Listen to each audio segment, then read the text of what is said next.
Темір жол бұл поездар жүретін орын. Егер олардың маңайында абайлап жүрмесеңіз, сізге тиіп немесе іліп кетуі мүмкін.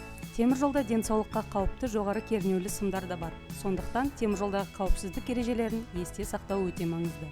Поездардың жанында ойнамаңыз, оларға жармаспаңыз және сымдарға жақындамаңыз. Бұл ауыр жарақатқа және тіпті мүгедектікке әкелуі мүмкін. Сол үшін ережелерді сақтаңыз және темір жолдың жанында абай болыңыз. Поезд жақындаған кезде платформаның шетіне жақын тұрмаңыз.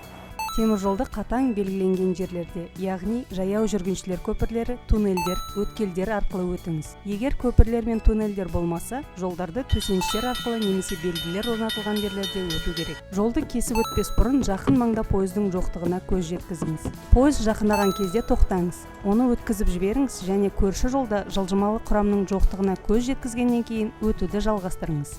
Вагондарда суретке түспеңіз, сізді электр тогы соғуы мүмкін.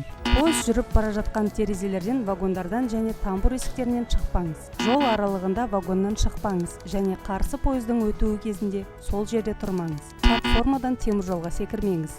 Платформада ойын ойнамаңыз. Келген немесе кететін пойыз вагонының жанындағы платформада жүгірмеңіз.